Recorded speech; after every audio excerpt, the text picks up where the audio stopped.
We are genuinely sorry that the following podcast contains so much absolutely nonsensical material. On the other hand, it's still glanative and awesome, so please plan to forgive us in advance. Lucci. You are listening to the Brain Software Podcast, and this is episode 182, coming to you from the Hypnotic World Epicenter, Toronto, Canada. I'm Chris Thompson, and today, Mike Mandel and I discuss the genius of Dr. David Lieberman. So stay tuned for so much coolness. That's right.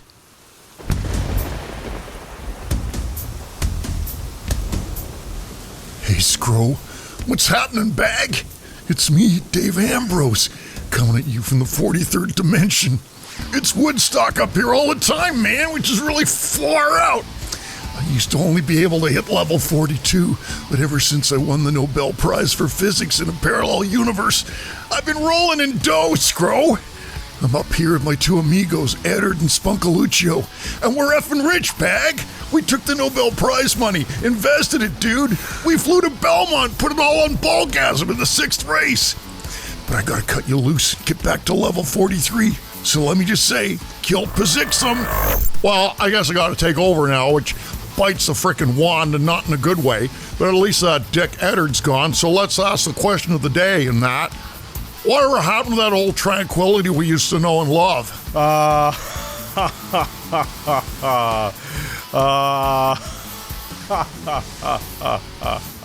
Scary, I think I was going to keep going on forever. These are days of victory. So let's welcome to the center of the CERN Large Hadron Hypnotic Collider, the concierge of hypnosis, the world leader in the quest for hypnotic fire, and the Heisenberg of hypnosis himself, Mike Mandel! Yes, Chris. I've learned to turn without wrenching my neck. I'm doing a full upper body twist now instead. You're doing a full torso twist. For those watching on YouTube. For those listening in your favorite podcast app, well, I guess you're not really missing all that much. Yeah. Now listen. Watching Mike do a waist Speaking twist. of listening, I'm going to tell you this quickly. You remember I said how weird it was the last couple of podcasts? It seems like I attract dick drivers the way a candle flame attracts moths. So on your way to the studio, way here from the Great White North, weird people doing weird stuff on the road. No, Chris, it was 80-kilometer down Highway 35. Right. And this Up from coming down from your cabin. So I'm doing about 95, 96. Yeah, that's which right, is reasonable. Yeah. They're not going to pull you over for that. No, they won't. And this idiot, an old guy like my age, is sitting 3 feet off my back bumper. Oh, don't you doesn't love those pass. guys? Yeah. I slow down to let him pass. He just stays there. I speed up. He catches up behind me. And I was going to say, of all the crimes, I think crime is awful. You know, train robbery is awful. You know, murdering people is awful. Even graffiti is awful, I think. But crawling up someone's exhaust pipe. I think road rage is the only crime I can thoroughly understand. And yet, if I was to grab this guy, you got to realize he's sitting on my back bumper, like he's sitting in the sittery, like Jack the frickin' sitter. Like he can, yeah. If I was to neck crank him and he died, I would go to prison. That's what's wrong with the world, That's buddy. the crime. Okay. You can't so fix I'm going stupid. to, I don't know if we've said this on the podcast before, but my favorite strategy for dealing with these dicks is, so let's say it's an 80 zone. You're driving 95, which is right on the borderline of they may When not. you get a ticket. They probably won't give you a ticket for that most of the time on an open road. So These are you're going kilometers, like not 95 miles. and guys crawling right up your back bumper. Like Jack the back bumper crawler. What I do is I slow right down to about 78, and if he still doesn't back off, maybe slow down to 75. Incrementally, just start slowing down to the point where it's so freaking annoying. He's definitely going to pass. I'll speed up again temporarily if there's oncoming traffic because I don't want the guy to make a stupid mistake and get himself killed. But then it gets even better, Mike, when you're driving a Tesla. Because what you can do is you can actually think hypnotically here, folks. Fractionation. Okay, you can annoy the guy in an irritating way and then annoy him again and again, and it amplifies like fractionation. So you slow down from your 96 and then you put it to 2,000 miles an hour. You slow down to about 80. Yeah. Maybe 75 briefly. Then you floor it, and in an instant, like an electric race car set when you're a kid, you're gone. Yeah. And you're maybe briefly up to 120, slow right back down to the speed you were at. So you've basically covered a huge ground in milliseconds. And nanoseconds. Dick has to catch up thanks to Elon Musk. Yeah. So now he continues to catch up, right? You're driving your 95, 96. Sometimes they get the point right away. Other times they don't, and they're right up on you again. Yeah. So you do it again, but you slow down to an even lower speed this time, and then rocket ship out, create the distance. It's so amusing. Now, I do see the power of that. That's fantastic. What I've typically done is hit the brake light, so it looks like I've slammed on the brakes and give the guy a heart attack. Just but double toe. I was talking to cops when I did a training for Peel Regional Police at their main depot just a couple of years ago. And I told the guy, this drives me nuts. He said, you know what they recommend? Put your four-ways on. Put your four-way flashers on like there's an emergency. They go, whoa, and they back way off, and they turn them off. So anyway, ways. we'll continue Okay. experimenting on this hypnosis podcast. Right. We're going to dive into a discussion of some awesome strategies from Dr. David Lieberman and his books in this podcast. Before we do, though, so we're recording this in late August 2021. It is about 1 week before this. It is exactly 1 week, before the start of Hypno Thoughts Live 2021. In fact, by the time this goes live, that show will have ended, and hopefully with resounding success. Despite the fact that we are here in Canada, and due to border restrictions and stuff, which we're not going to spend a lot of time, talking about, we're not going this year. We're very sad that we're not going. And anyway, so just to annoy our friend Krista Erickson, who we met at HypnoThoughts many years ago, who always teases me about never having any shirts with sleeves, I'm wearing the MMH tank top. There's a presupposition here that she actually watches this, Chris. Who knows? I'm going to tell her. I think we have 8 viewers worldwide. Maybe. Who knows? She might be one of them. But there you go. So we're really hoping that we wanted to go. Thoughts, we love it. We hope it's a huge success. No matter what, we want to tell you all, of course, obviously, by 2022, we expect things will have returned to normal, so we can actually go. The UK visitors, so many, like the Jackwins couldn't go this year. Carl Smith isn't going. Pretty much anyone from the UK. Yep. Gary Coles is not going. The Canadians are... Oh, and my dog's shaking. He's not going. Yeah, dog's not going. We're not going. So the Canadians, the Brits, basically are not going. I imagine it's going to be mostly an American crowd. Dave Snyder's going to be able to go because he's just lives in San next Diego. door, like pretty well. So that's good. We're really hoping for the best, of course, after the fact. Hopefully it did go really well. Is Ken Sweatman going? Next year, or is he just going to stay here? Next year, buddy, we're freaking there. We're bringing the coolest shirts ever. We always bring shirts, and we give them to anyone who's on our mailing list. So make sure you're on our mailing list, because then when we do show up, and when we go back to London for UK Hypnosis Convention, which also isn't happening this year. If I haven't died by then. There we go. It's possible at my age. That's entirely possible. So with that, there's our little opener and banter, and let's get on with the Excellent. show, as they say. We got the think tank words of the day, and I'm going to fire these out. Hopefully these will get edited with magic of editing onto the screen as we're saying them. The 3 think tank words. First one is reading. Oh, I know what that means, Mike. What does it mean, Chris? Okay, so reading, actually, this is an interesting one. Lieberman's books, we read them, right? Yes, we do. So, of course, how do we... Remember, these are all about how do we tie the words in a nonsensical, random, in unconscious the brain's way pattern recognition into and the system. topic of conversation for the podcast today. So reading, well, that's way too linear, I suppose. So let's see what else comes up later. Well, to me, I think of Reading in England, same spelling. Oh, and that's where I would Raymond stay Reddington. that's where I'd stay when I do the tours. That's right. Reading, reading could be pronounced It was Reading. central for us, so we're thinking about keeping concepts central in your mind as you go on. Now, what about oven? Oven. Okay, so oven, obviously, one of those boxes that you put stuff in to cook. Some I think about insulation, perhaps. I think about efficiency. I think about heat. Time. Oven, heat accelerates change. All right, it could be one of those trite. Yes, it does. In fact, I'll tell you. It's the old chemistry thing. If it's not going fast enough, turn up the heat, right? Yeah, when I was a mechanical engineer, I used to work for a company called Nortel Networks, so telecom equipment. We did all kinds of connections, right? We would check how long an interface would last under different conditions. And of course, if you wanted to test something in a 20-year environment, you can't just wait 20 years. So you speed it up with humidity and temperature testing, cycling up and down, up and down. Nice. So there you go. So temperature can accelerate change. So if you think about it that way, it could be a good metaphor. Okay, let's throw it in the oven and see if it'll cook. There you go. Exactly. Just turn it into a trite and then the third one, speak phrase. The third one is distribution. It doesn't matter how great our ideas are if we have no way of getting them out there. That's a really good point, because in business or in personal development or whatever, people will say, ideas are a dime a dozen. It's all down to execution. And that makes so much sense. You can have wonderful ideas. And I want to slip into the Raymond Reddington there. You could have all these wonderful... that's my thing. You stick with your but I love the show too. You can have all these wonderful ideas and wonderful plans and wonderful concepts, But if you just keep doing the same damn thing, Yeah.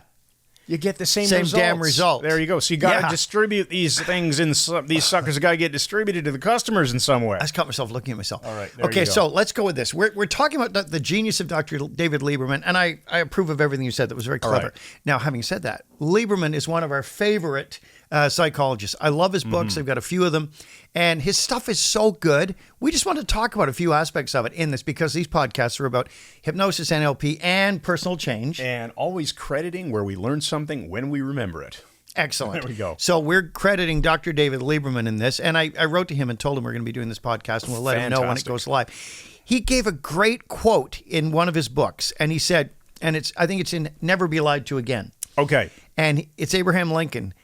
It's a question from Lincoln. How many legs would a sheep have if you called a tail a leg?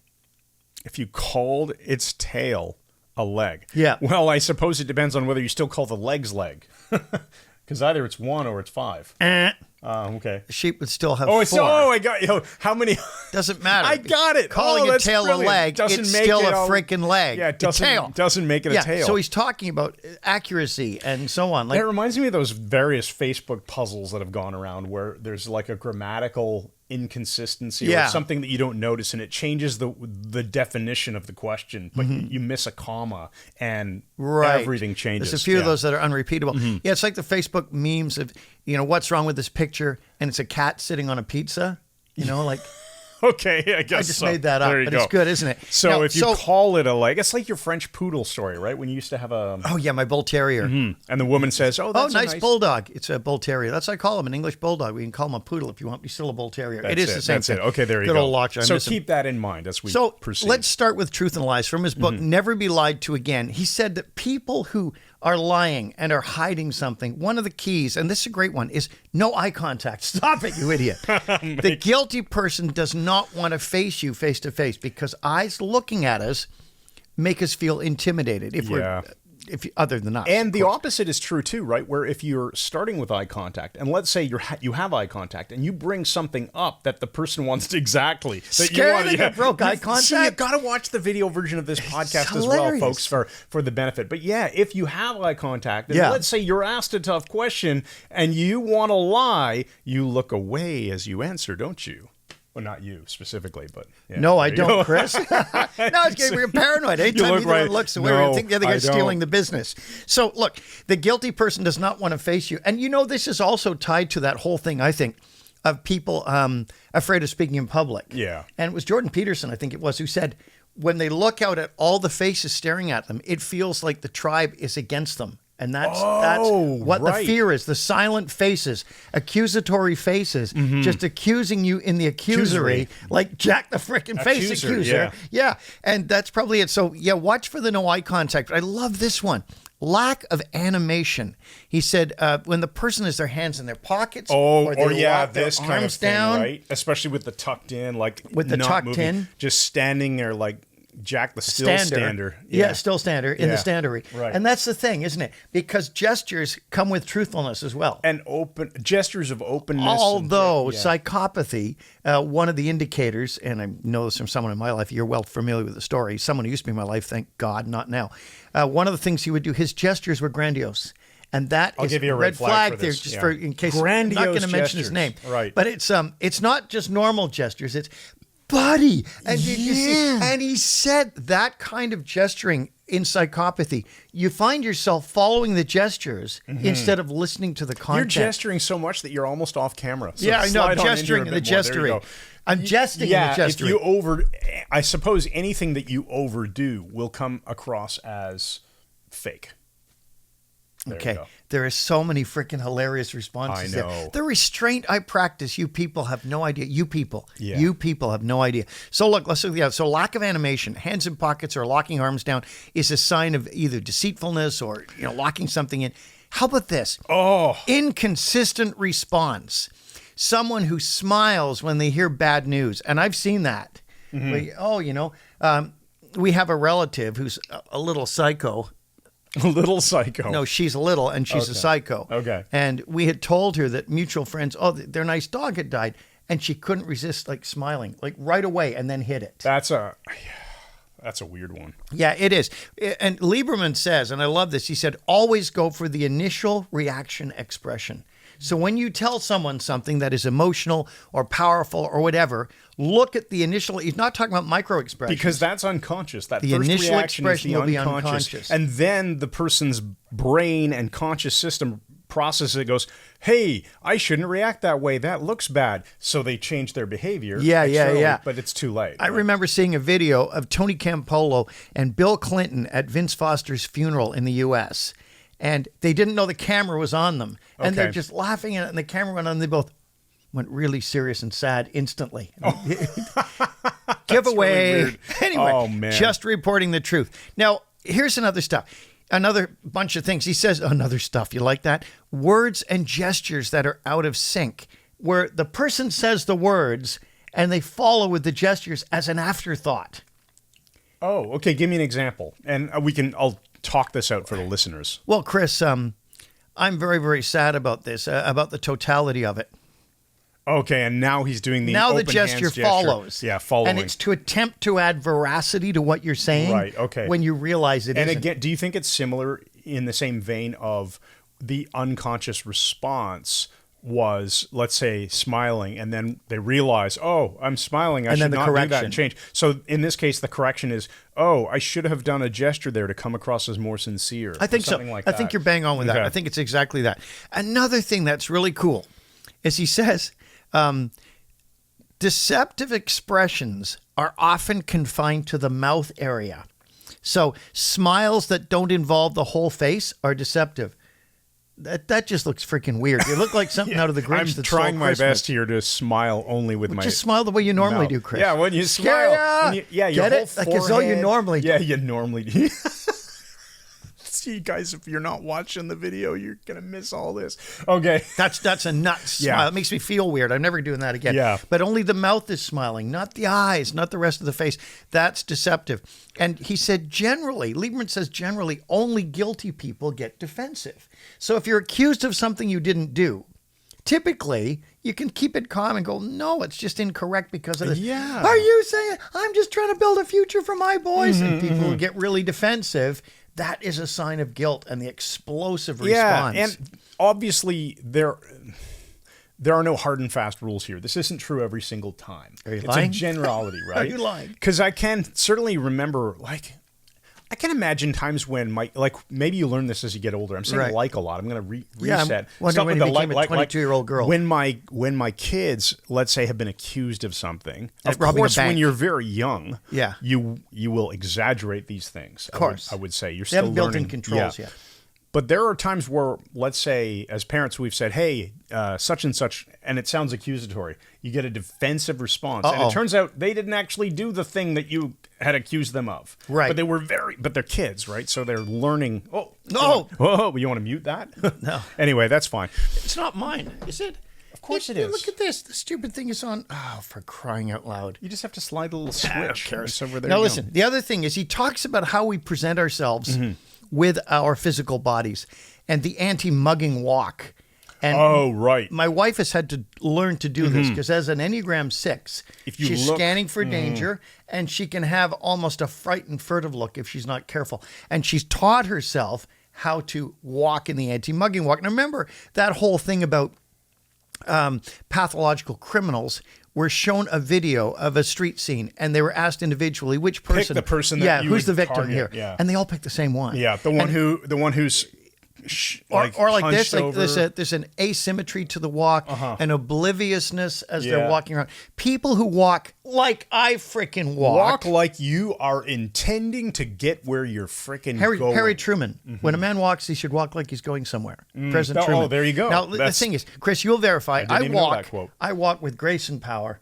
And I might overdo it a bit, I've actually. probably said this before, and I'll say it again, and it's worthwhile mentioning on the podcast since we're on video this time around. That, a few years back, I remember our friend Lisa was going to have breakfast with us at the Orleans Hotel in Vegas. Yeah. And she and I had gotten to the buffet lineup, but right before it opened, and you were a few minutes behind us. So, long hallway. And I see this silhouette image.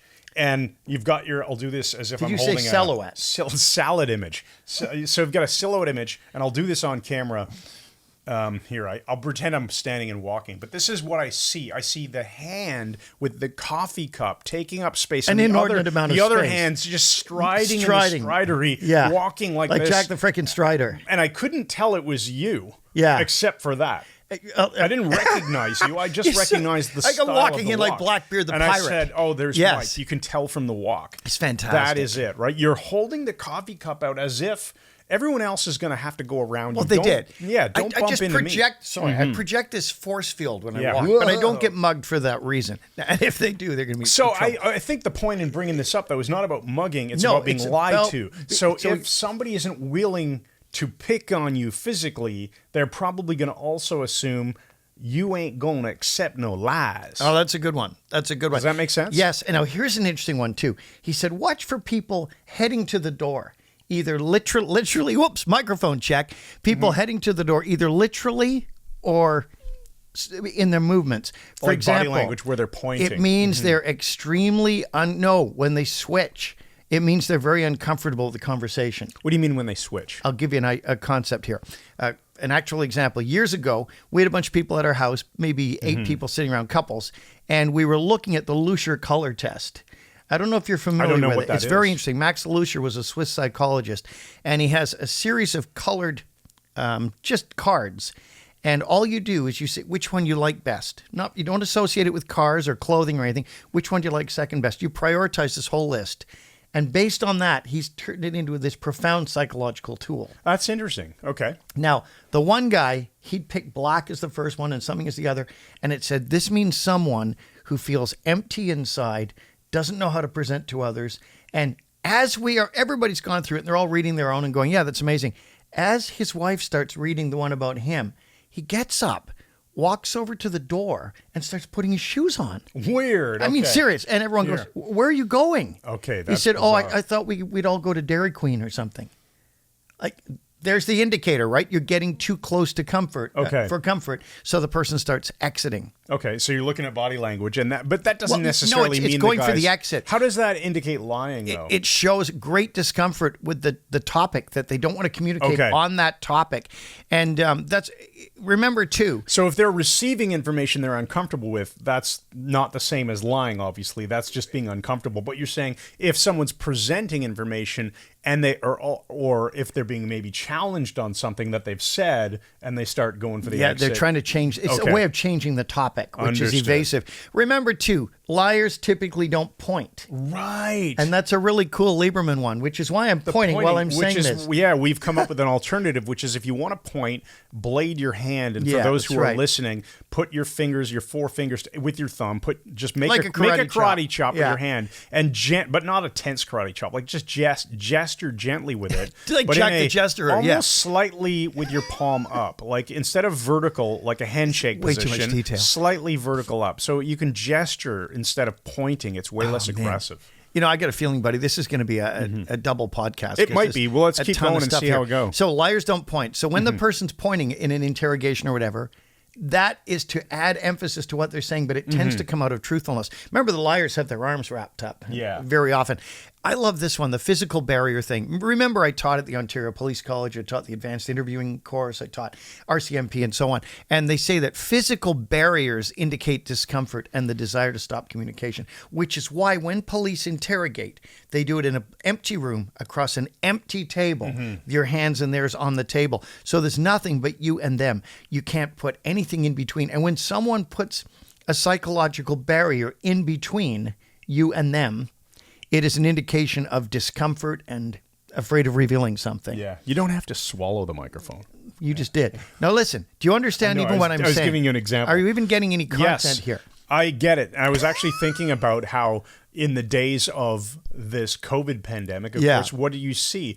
People's faces are covered with masks, which stifles communication. Can't smile. Or there's plexiglass barriers, which isn't the same, but it's still a freaking psychological barrier. It's still this sense of, there's no openness here. Yep, still. It's better than the masks to me, like in terms of the communication. Well, I think so too. Yeah. So if you're talking to someone and you're not sure if they're lying or not, that's a good reason. Make sure if they put anything between you that you remove that. Yeah, a good gym point. bag or Right. anything. So a table is okay if it's low. You don't want a bunch of crap on it cluttering the view. It's actually interesting. I was just having lunch on this Wednesday with our friend John, who's one of our students and friends, and we sat at the table together, and it had one of those umbrella holders Here's for your microphone. Talking to your there you go. It had one of those umbrella holders, but just the stem. The umbrella wasn't actually in All right, it. I'm visualizing it. Yeah. But the stem was there, and I had to move over. I said to him right away, I sat down, I went, I gotta move over because I feel like I'm looking at this umbrella stand instead of you. Now, that's interesting. And it made everything feel much more Stilted. open. And when you got rid of it, it felt As open. soon as, yeah. I'm going to turn I this used to microphone. There we go. specialize in that, Chris, when I'd sit and have lunch with someone. I would move my stuff so it just crept into their personal space because we That's so hilariously unconsciously annoying. we defined the table unconsciously. And I'd put my phone just over the edge. Yeah. And I'd have people like starting to back up and they wouldn't know why. Yeah, yeah, just shifting in the shiftery. Yeah. Okay, now here's another, and we're going to go to a commercial in a minute here. But a truth teller, I love this one, is glad to clarify, whereas a liar tries to get off topic by getting you to understand and move off topic. So as soon as someone Got comes up, you. no, I was there last night, and we're there, okay? Like they're trying to shut that down okay, right away. yeah. But a truth teller, you ask them, and they say, no, it was, and they will unpack it for you because there's nothing to lie about. Yeah, exactly. Oh, somebody asks you, I don't understand. How did you end up in this location if it takes 20 minutes to get there from that location? Oh, well, and then they offer you some non-defensive explanation. Yes, that's Okay, right. Right. And listen to this one. This is a You good, saying that I was, you call me a liar? I love this one. Lieberman says that people who say they will not budge, when they say that right up front, they know they can be swayed. Any salesman knows when you see a sign out front of someone's house, no salespeople. Yeah. They know that anybody can sell them on something. Oh, that's funny. So that's kind of interesting. Sort of related, but unrelated in terms of, I want to talk briefly about this and just tell me if this prompts any other discussion. All right. So when John and I were sitting down for lunch on 2 days ago on Wednesday, we were at a patio at a table that was maybe Surprising. 15 feet away from the entrance to a dry cleaner. And the door was open, and the man working at the dry cleaner behind the counter was dealing with a customer, a woman who had come in and had started kind of yelling at him. And because John and I were sitting at the table, we heard this yelling. We thought, so it interrupted our conversation. What's going on there? Yeah, somebody's yelling in the So yellery. we're listening, Yeah. and I hear the lady say she's complaining something about the cleaning that she got, which wasn't happy. And I heard her say, I want a full refund or I'm going to call the cops. And then the man responded, but I couldn't really hear him because he was further inside. But he had an axe in his hand. And so he's responding in some way. And she says, well, yeah, I'll leave you bad reviews and I'll tell everyone. Right? So she's demanding a full refund. I'm going to leave you bad reviews. I'm going to call the cops. I'm going to leave bad reviews. Maybe 15 seconds in, I hear her say, well, I'll accept a half refund. And I said to John, I go, she's already backed down to half of the request. So clearly that to me is a sign of someone who is not, first of all, she's a-hole for going in and making that kind of demand. But she already backed down. Like when you say this is going to happen, if I don't get what I want, or if you make I'm not willing to purchase this at this price. This is as high as I'm willing to go. Yeah. If you say that, and the person makes a response, and you go, well, okay, I can add 20% more. All of a sudden, you've now declared yourself to be a liar. Yeah. And I don't mean in an evil way. I just mean you weren't there's an ineptness sticking to it your as well. view. There's an ineptness. Yeah. I was in line at an airport once in Toronto. I can't remember where I was going. And there was a woman in front of me in line. Could have been a man, but it was a woman in this case. And there was something happening. We were being delayed, and there were people at the front of the line, and we hadn't moved in like 40 minutes. Mm-hmm. And it was getting later and later. And she said, I'm not going to take this. I'm not going to take this. I'm going to blow up in a minute. And she kept saying this to me. And then as the person from the airline walked by, she said, okay, here goes. And she just went, I'm not happy with this. We're waiting. And just looked down and talked even more quietly. To herself. Yeah. Yeah. But Threatening from to blow what she up. was saying, I Yeah. thought, okay, this person's going to go psychotic in a minute. But it was nothing. Weird. Anyway, okay. Yeah, so there you go. I mean, the consistency, the idea of inconsistency, I suppose that I don't know if that ties in with distribution, the words from... We never come back to the words very often. Well, Never no, very but that's often. all part of it too, isn't it? We're Yeah. just proving that we attempt to. But if you don't distribute your idea, That's in that right. case, it's like, In the okay, it's distributory. just an idea. I'm claiming something, and it turns out to be BS. Yeah. Right? So that was interesting. There you go. I think I'll tie it back. I was going to Britain. Yeah. So I was going to Reading. See, Oh, I'm there you tying the go. first He's going word to in. Reading. I'm Oh, brilliant. so my Now word- listen, it was Britain. All now, right. well, we're going to say it was. We have a message now, Chris, an important message we Uh-oh. have to go to. And now a message from the Shizjig Corporation. What are you doing staring out the window, son? Oh, I'm just thinking, Dad. Spunkaluccio has a new chemistry set, and I thought I might go next door and see what he's doing. Not a chance, Francis Crick. I don't want you going near that boy. There's something strange about him. He's not a bad kid, Dad. He's actually really supportive of Shizjig products. Is that right? It sure is, Dad. He eats Shizjig near luncheon meat every day and lays slices of it in the doorways of his dad's house to keep the ants out. That's interesting, son. I didn't know he was such a supporter. He loves all Shizjig products, Dad. Ever since he won all that money at the horse race, he's the richest kid in these parts and is looking at buying Shizjig stock now. Well, maybe you should go over there and cultivate that friendship, son. Now that I know he's a gazillionaire, he's a much more interesting boy. Although I'd wish he'd get rid of that strange blue pointed hat he always wears. Yeah, I know, Dad. But he's not just supportive of your corporation. He gives me much needed attention and encouragement. Does he now? Yeah, Dad, I made some sandwiches with Shizjig pseudo-tomatoes and semi-chicken, and he said I'm as good as a chef. Calm down, Wolfgang Puck. It sounds like someone's getting too big for his britches again. You won't be going over there anytime soon, son. Remember, you're still just Danny. Yeah, I know, Dad. I just thought that... Don't think, Danny. Leave the genius to me. And make me one of those sandwiches while you're at it. Okay, Dad.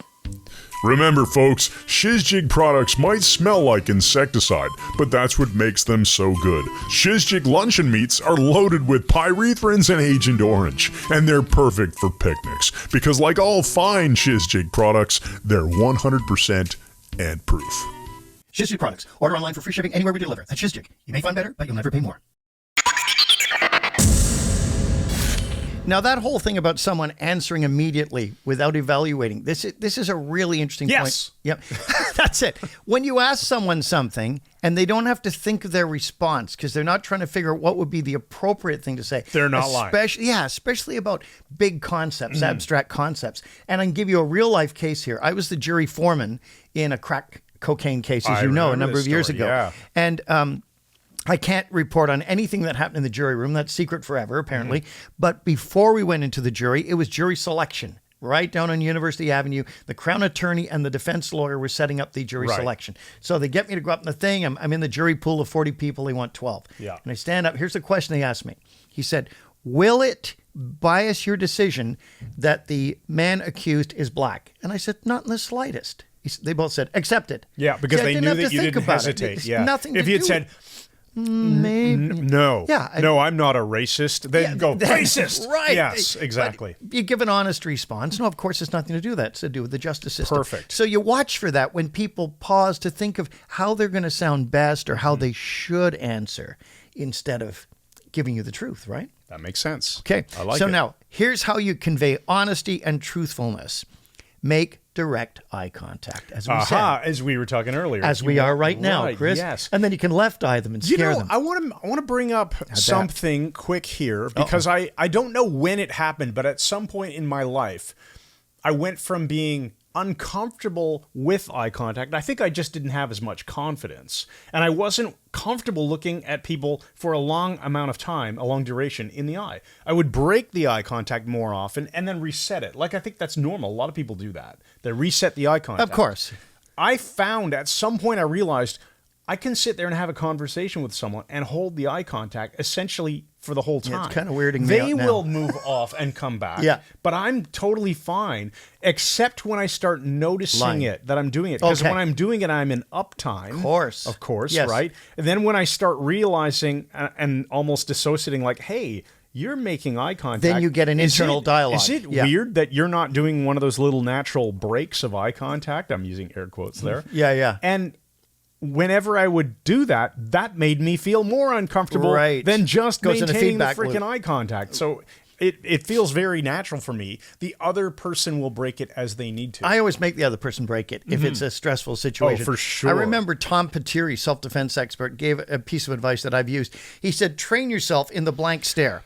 And the blank stare has no expression at all. Yeah. It's a convict You thing. used to do that when I would come into the pub after our jiu-jitsu class. You'd rush over there really fast and order a drink or something. I would usually go throw a bunch of crap in my car, Non-alcoholic. then walk over to the pub, and you'd be sitting there, and you would practice doing your... The blank stare. Yeah. Just no expression. Yeah. My dad used to do that. Remember, he'd laugh, he'd go, Yeah. That should be a pattern interrupt. We got to do a pattern interrupt video on that for YouTube. that's horrible. It the scared me. weirdest thing in the Anyway, so world. I would practice this, and he says, way you practice it somewhere like a food court. Yeah. He said, sit there, have your cup of coffee, whatever, make eye contact with someone, keep the blank stare, and hold it until they break and look away. And he said, people will think you're either part of the security of the mall or you're an off-duty cop. Yeah. Which is kind of interesting. It's a great way to be Just perceived. don't let the coffee drizzle down your Well, I've done face that, but it was and- beer. Yeah, I now, know. listen, use gestures to make a point. Mm-hmm. Gesture, Chris, to make a point. In line with your point. Blading In the hand, time that's with your right. In point. time with the point. Not pointing gestures, though. Stand or sit upright, which is hard for me with my neck stuff, but no slouching in the slouchery, basically. Right. Like Jack the frickin' Sloucher. And face the person head on when you can, because it conveys honesty, it conveys interest. Yeah. And when people miss social cues, my wife, God bless her, she missed some social cues for years. She'd be talking to someone, and then she'd look away somewhere else as they're still talking. Sometimes I'd turn her back completely. She'd say, well, I'm listening. I'd say, yeah, but you're sending the impression. You're not giving attention. You're sending the impression that you're not listening and that you don't care about what they're saying, and then you don't care about them. That's interesting. I'm going to remind you of that at other times. Scary. I think I just drifted away. Oh, that's hilarious. Yeah, to you. Now, listen. We'll get on to this is going to be a 2-episode one. Oh, for sure. There's so much that we have. Why don't here. you give us the empowering question, Christopher? Okay, so let's frame first. So- what are we going to cover in part 2 of this? We're going to continue with more of Dr. Lieberman's cool stuff. Dr. David Lieberman. Will we be getting onto a his different book? amazing books. Yes, we will be looking at some stuff from instant analysis probably, and how to get people to do anything, that sort of. How to get people to do it. So the influence and the instant analysis stuff is still to come. Still to come, So buddy. I predict this will end up as a 3-part series. No, it won't. It definitely won't. We'll that's see. That's a failed prediction in advance. So, Get Anyone to Do Anything. That's the book. All right. But we'll talk about some of that. So let's get right down, scan down here, Chris, like Jack the Scanner. And here give is us your the empowering question. So ask yourself, which one of Dr. Lieberman's awesome hacks has resonated with me, and what will I do today to ensure I begin to use it to great advantage now? Excellent. Now. My MetaFIVE is kind of a serious one. 1227 York Mills Road, and some of you will remember from other stories, that's where my dad found the 19-set tank radio, the Russian tank radio. Interesting thing. It was a townhouse, and that's where my mom actually died, in that townhouse on July the 5th, 1977. She was buried on the 7th of the 7th, 77. Oh, wow. 7777. Yeah. And it was a nice place. It was a nice ravine. And now all the townhouses have been knocked down and they're building huge condos. It looks quite pleasant. And, I found myself over the last couple of months, Chris, on Sunday afternoons, I take my Sunday off and walk and so on, and walking around there again. There's an extensive trail system called Brookbanks Park. And my wife's come with me a couple of times. And I've walked and looked, and I can see where the townhouses used to be. And now the big buildings are going in. A lot of it's overgrown. And I said to Heather, I get the sense that I'm looking for something, and I've no idea what. And I finally figured it out. When we go back to places from our past and walk around and keep going back, and my friend Brian McDowell, he does that a lot, what we're looking for is something that will trigger a kinesthetic response. We're attempting to get a specific feeling back again, and it's generally a good one. Excellent. I agree with that. Thank you. All right. Thanks, everybody, for listening. This has been Brain Software episode 182. All about, Lieberman's first book of the conversation, which was all about never be lied to. So that's an interesting topic, and I hope you enjoyed it. Make sure you head on over to our website. If you're interested in this kind of topic, we have the personal growth membership. You can check it out on our products page. If you're interested more in direct hypnosis training, the Mike Mandel Hypnosis Academy is the place to be. One or the other is going to suit you. So check them out, and we'll see you in the next episode. Thanks again. And good night. Hey, Chris, I want to tell you the Dracula game that I used to play with my friend Keith Wilton. He's one of the funniest guys I've ever met. Haven't seen him in 30-odd years. When I'd stay at his place, he would always do the same thing. He'd have his room, I'd have the guest room. He'd say, okay, good night, like 2 a.m. We've been drinking and that. And he'd say, okay, good night, and he'd shut his door. Yeah. And I don't know why I'd open my door, and just at that same moment, he opened his too. And he'd just open his. Yeah. We'd laugh and close them. And a couple minutes, I'd open it again, and he'd open his. I swear to you, one night, we kept laughing. We couldn't stop doing it. One night, I opened my door, he's already standing in the hall. So he goes back in. I shut it, pretend to shut it. I stand outside his door. I swear to you, we did it for over an hour. Just kept laughing and laughing and laughing. But the next day, we invented the Dracula game, where the aim is someone gives you a concept or a noun or whatever, and you have to turn it into Dracula. So give me a noun, a concept, whatever. Glass. Glass to drinking wine, to drinking blood, to Dracula. Oh. Okay, give me another one. Microphone stand. Microphone stand, to microphone sitting, to microphone lying down in a coffin, to Dracula. That's really funny. Okay. I'll give you one. Marker pen. Marker pen, marker penis. Part of a body. Part of a man's body, Dracula. It's got refund written all over it. Keith thought he finally had me, and with this I closed. He said, you'll never get from this. He said, Pennsylvania. I said, to Transylvania, to Dracula. That's hilarious. Bang. Oh, what a waste of time.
Okay, cut to outtakes if you want them, and reverse engineering, and that's a wrap, Ross. Awesome. Hopefully, by the way, Ross, give us any feedback on microphone positioning when you're listening. Mike, you were talking over like this a bit. I still think it works. I caught you doing it too, but I think we're all right. I know. What I'm doing my best is to angle it. If I'm going to look at you, Yeah. here, you can do this. Anyway, we're still recording. Just, but is the hand part of it? yeah, but you can aim the microphone. I don't want it blocking my face, I'm but just, at the same I'm time, just going to okay. hold it like this all the time, pretend I'm on stage. Yeah, stop it in the stoppery, buddy. Okay, so now.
Yeah, Dad, I made some sandwiches with shizjig tomatoes and some semi-chicken, and he said I'm as good as a chef. Calm down, Wolfgang Pug.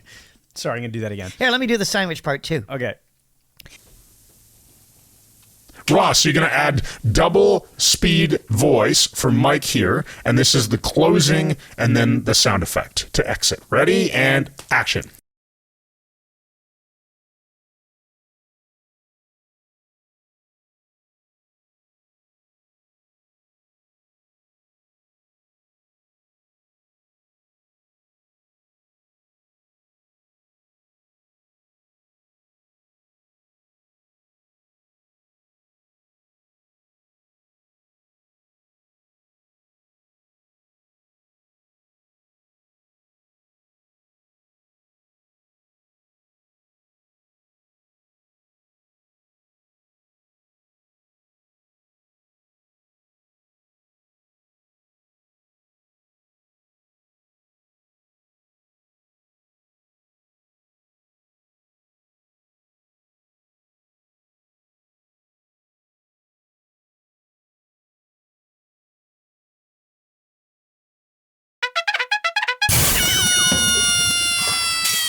Are you done yet?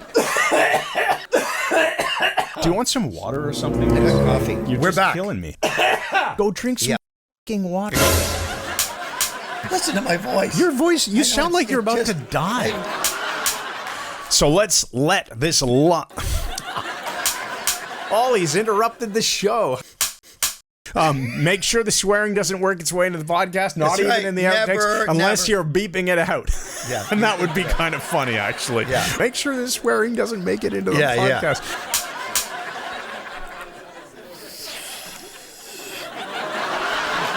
All That's right. it.